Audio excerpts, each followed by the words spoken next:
السلام علیکم ورحمۃ اللہ وبرکاتہ۔ قیصر شاہ روم جو تھا، حضرت سیدنا عمر ابن خطاب رضی اللہ تعالیٰ عنہ کی بارگاہ میں ایک خط لکھتا ہے، اور خط میں اس نے یہ شکایت کی کہ میرے سر میں ہمیشہ درد رہا کرتا ہے، میں نے بہت ساری چیزوں کو استعمال کیا لیکن میرے سر کا درد ختم نہیں ہوا۔ حضرت عمر رضی اللہ تعالیٰ عنہ نے اسے ایک ٹوپی بھجوائی۔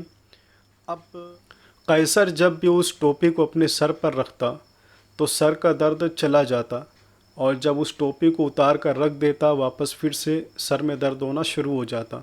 اس کو بڑی حیرت ہوئی کہ آخر اس ٹوپی میں کیا ہے کہ جب میں اسے اپنے سر پر رکھتا ہوں، اس ٹوپی کو جب میں پہن لیتا ہوں تو میرے سر کا درد تو فوراً ختم ہو جاتا ہے، اور جب میں اسے نکال دیتا ہوں تو میرے سر کا درد واپس آ جاتا ہے۔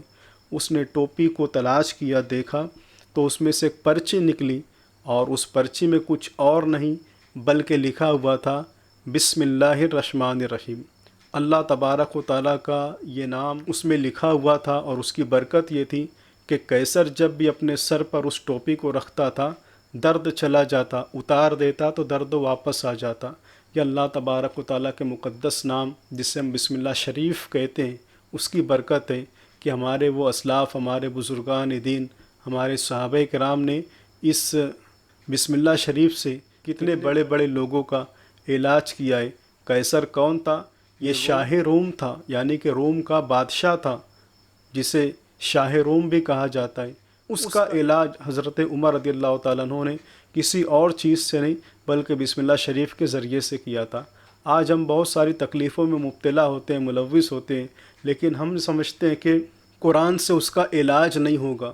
یہ سوچ اور یہ فکر بالکل غلط ہے۔ قرآن عظیم کی آیتوں سے اور اللہ تبارک و تعالیٰ کے مقدس ناموں سے بڑی بڑی چیزوں کا علاج ہو جاتا ہے، لیکن ہمارے اندر ویسا یقین ہونا چاہیے، ویسا اعتماد ہونا چاہیے، اور عمل میں ہم اتنے پختہ ہو کہ واقعی جس چیز کو بزرگان دین نے جس علاج کے لیے بتایا تھا، ہم اس چیز کو کرنے کے لیے جائیں تو واقعی اس کا فائدہ ہمیں ملے۔